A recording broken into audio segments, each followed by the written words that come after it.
أعوذ بالله من الشيطان الرجيم. بسم الله الرحمن الرحيم. يا أيها المزمل قم الليل إلا قليلا نصفه أو انقص منه قليلا أو زد عليه ورتل القرآن ترتيلا إنا سنلقي عليك قولا ثقيلا إن ناشئة الليل هي أشد وطئا وأقوم قيلا إن لك في النهار سبحا طويلا واذكر اسم ربك وتبتل إليه تبتيلا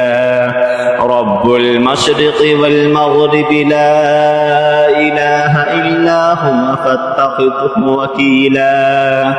واصبر على ما يقولون واهجرهم هجرا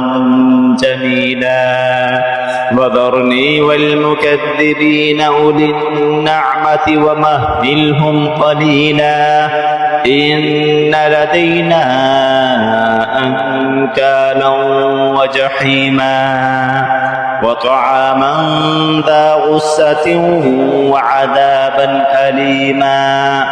يوم ترجف الأرض والجبال وكانت الجبال كثيبا مهيلا إنا أرسلنا إليكم رسولا شاهدا عليكم كما أرسلنا إلى فرعون رسولا فعصى فرعون الرسول فأخذناه أخذا وبيلا فكيف تتقون إن كفرتم يوما يجعل البلدان شيبا السماء منفطر به كان وعده مفعولا إن هذه تذكرة فمن شاء اتخذ إلى ربه سبيلا إن ربك يعلم أنك تقوم أدنى من ثلثي الليل ونصفه وثلثه وطائفة من الذين معك والله يقدر الليل والنهار علم أن لن تحصوه فتاب عليكم فاقرؤوا ما تيسر من القرآن علم أن سيكون منكم مرضى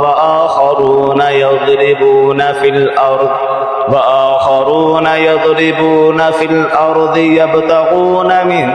فضل الله وآخرون يقاتلون في سبيل الله فاقرؤوا ما تيسر منه وأقيموا الصلاة وآتوا الزكاة وأقرضوا الله قرضا حسنا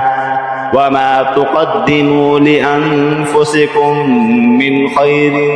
تجدوه عند الله هو خيرا وأعظم أجرا واستغفروا الله إن الله غفور رحيم.